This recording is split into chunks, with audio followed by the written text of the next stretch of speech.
ഇന്നത്തെ ആലത്തൂർ വാർത്തകൾ വായിക്കുന്നത് സുബിൻ ഷെരീഫ് തിന്നിലാപുരം.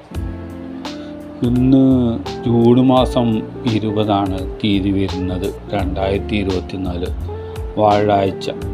മിഥുനമാസം 6 പെരുന്നാൾ മാസം ദുൽഹജ്ജ് 13 ഇന്ന് വരുന്നത്. ഇന്നത്തെ പ്രധാന വാർത്തകൾ: കുതിരാൻ തുറങ്കം തുറന്നു. തിരുസൂർ ഭാഗത്ത് നല്ല മഴ. തമിഴ്നാട്ടിൽ കള്ളു കുടിച്ചിട്ട് 30ഓളം പേര് മരിച്ചു. CPI മാർക്സിസ്റ്റ് പാർട്ടി വിടണമെന്ന് ഇടുക്കിയിലത്തെ നേതാക്കൾ പറഞ്ഞു. UGC നെറ്റ് പരീക്ഷ വേണ്ട വെച്ചു. എഴുതിയവനെ കൊണ്ട് ഇഞ്ഞു എഴുതാൻ പറഞ്ഞു. കുവൈത്തിൽ തീപ്പൊള്ളി മരിച്ചവർക്ക് 12.5 ലക്ഷം ഉറുപ്പ്യ അവിടുത്തെ ഗവൺമെൻറ് കൊടുക്കും. മലപ്പുറത്ത് വാഹനാപകടം 3 മരണം. കുതിരാൻ തുരങ്കം 2 ദിവസമായി തുറന്നിട്ട്.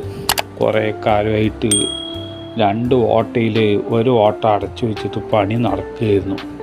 ഇപ്പോൾ വെട്ടവും വെളിച്ചമൊക്കെ അതിൻ്റെ ഉള്ളിലായി. വണ്ടികളൊക്കെ ഇവിടുന്ന് പാലക്കാട് നിന്ന് തിരുസൂർക്ക് ആദ്യം പോയ അതേ ഓട്ടയിൽ കൊടുത്തതിനാണ് പോയിട്ട് അപ്പുറത്തെ എത്തുന്നത്. ഇപ്പോൾ തിക്കും തിരക്കും കുറഞ്ഞു. കുറേ ആയിട്ട് പണി നടക്കണതുകൊണ്ട് ഒരു ഓട്ടയിൽ കൂടെ തന്നെ അങ്ങോട്ടും ഇങ്ങോട്ടും പോയി വരണം. കൊടുமைയായ ചൂടും പുഴുക്കും ആവിയടിക്കലൊക്കെ ഉണ്ടായിരുന്നു. ശ്വാസം മുട്ടലും ഉണ്ടെന്ന് പൊതുവെ പറയുന്നുണ്ട്. കാറ്റ് തരുന്ന ഫാൻ പോലും നേരെ ചൊവ്വേ ഓടുന്നില്ല, അതുകൊണ്ടാണ് കാറ്റ് കിട്ടുന്നില്ല എന്നൊക്കെ പരാതി ഉണ്ടായിരുന്നു. ഇപ്പോൾ ഇത്തിരി സമാധാനമുണ്ട്, ആശ്വാസമുണ്ട് എന്ന് ബസ് ഡ്രൈവർമാരും വേറെ ചെറിയ വാഹനങ്ങളിൽ പോണവരും പറഞ്ഞു. തിരുസൂരിൽ വാണിയമ്പാറ കഴിഞ്ഞ അവിടെ നിന്ന് അങ്ങോട്ട് മണ്ണുത്തി വരെ തരക്കേടില്ലാത്ത മഴ കിട്ടി. പാതിയിലൊക്കെ വെള്ളം കെട്ടി വന്നിട്ട് ചില മോട്ടോർ സൈക്കിളുകാരൊക്കെ പുസ്കനെ വഴിക്ക് വീണ കാഴ്ച ബസ്സിലിരുന്ന് കാണാൻ പറ്റി.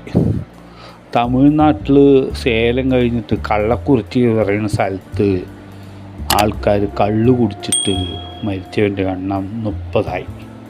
ആൾക്കാർ കള്ള് വാങ്ങിയിട്ട് വീട്ടിൽ പോയി കുടിച്ചവരും അവിടെ നിന്ന് മേശൻ്റെ ചുറ്റും വട്ടത്തിരുന്ന് കുടിച്ചവരും ആദ്യം തലവട്ടത്തിരുന്നു, പിന്നെ കണ്ണ് കാണാണ്ടായി, ഛർദിയായി. ആശുപത്രിയിൽ വെച്ചിട്ടാണ് മരിപ്പ് 30ആയി. ഇനിയും മരിപ്പിൻ്റെ എണ്ണം കൂടുന്നാണ് പറയുന്നത്. കുറേ പേര് ഭയങ്കരമായ സീരിയസ് ആയിട്ട് ICUയിലും മറ്റും കിടക്കുന്നുണ്ട്. CPI പറയുന്ന മാർക്സിസ്റ്റ് പാർട്ടിൻ്റെ ഒരു സംഘടന, അവൻ്റെ വേർവിട്ട് പോകണം, ഇല്ലെങ്കിൽ ശരിയാകില്ല എന്ന് ഇടുക്കിയിലത്തെ നേതാക്കൾ പറഞ്ഞു. 2 വട്ടമായിട്ട് 10 കൊല്ലത്തിൻ്റെ ഉള്ളിൽ ലോകസഭയ്ക്ക് മത്സരിച്ചിട്ട് കാര്യമായിട്ട് തോൽവി പറ്റിയ അവസ്ഥയ്ക്ക് നിങ്ങൾ വേറെ വഴി നോക്കിയെന്ന് കുറേ ആൾക്കാർ പറഞ്ഞു. ഇല്ലെങ്കിൽ മുഖ്യമന്ത്രി രാജിവെച്ചിട്ട് വേറെ ആരെങ്കിലും ആ പോസ്റ്റിലിടണമെന്നും പറയുന്നുണ്ടായിരുന്നു. എന്ത് വന്നാലും മുഖ്യമന്ത്രി രാജിവെക്കില്ല എന്ന് പിണറായി വിജയൻ പറഞ്ഞു.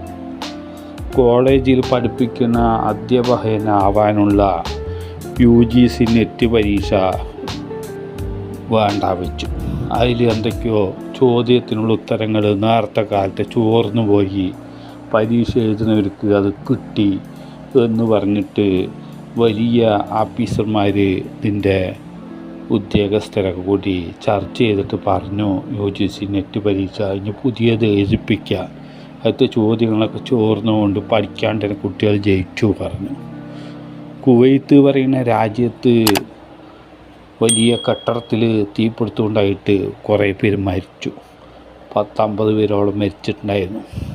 മരിച്ചവർക്കൊക്കെ 12.5 ലക്ഷം ഉറുപ്പ്യ അവിടുത്തെ ഗവൺമെൻറ് ഒരു കുടുംബത്തിന് കൊടുക്കും പറഞ്ഞു.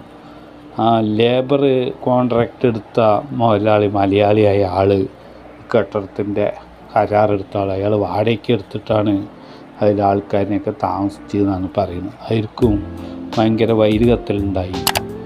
അവരും പറഞ്ഞു, ഞങ്ങൾ 8 ലക്ഷം ഉറുപ്പ്യ കൊടുക്കുക, 6 മാസം ശമ്പളവും കൊടുക്കുക പറഞ്ഞു. ഇന്ത്യ ഗവൺമെൻറ്റിൽ നിന്നും എന്തെങ്കിലുമൊക്കെ കൊടുക്കുമെന്നാണ് പറയണത്. സുരേഷ് ഗോപി പറഞ്ഞ് തിരുസൂരത്തെ ഒരാൾക്ക് വീടുണ്ടാക്കി കൊടുക്കാമെന്ന് പുതിയ MP ആയ സുരേഷ് ഗോപി പറഞ്ഞു. ആര് എന്തൊക്കെ തന്നാലും അവരവൻ്റെ വീട്ടിലത്തെ നെടുന്തൂണ് പോയാൽ അല്ലെങ്കിൽ ഒരു അത്താണി പോയാൽ പിന്നെന്താ അവിടെ കാര്യം എന്നാണ് കുറേ ആൾക്കാർ പറയുന്നത്. എങ്കിലും ഇനിയുള്ള കാലത്ത് അവൻ്റെ ഭാര്യയ്ക്കും മക്കൾക്കും ജീവിക്കാനുള്ളൊരു വകയായിട്ട് കണക്കാക്കിയാൽ മതി അത് എന്നാണ് പറയുന്നത്. മലപ്പുറത്ത് ആട്ടർഷയും KSRTC ബസ്സും കൂട്ടിയിടിച്ചിട്ടാണ് 3 ആൾക്കാർ മരിച്ചത്.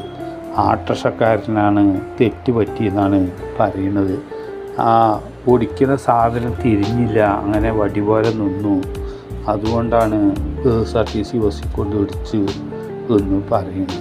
അങ്ങനെ 3 ആളും മരിച്ചു. ഇന്നത്തെ ആദ്യത്തെ ഒരു വാർത്ത കഴിഞ്ഞു.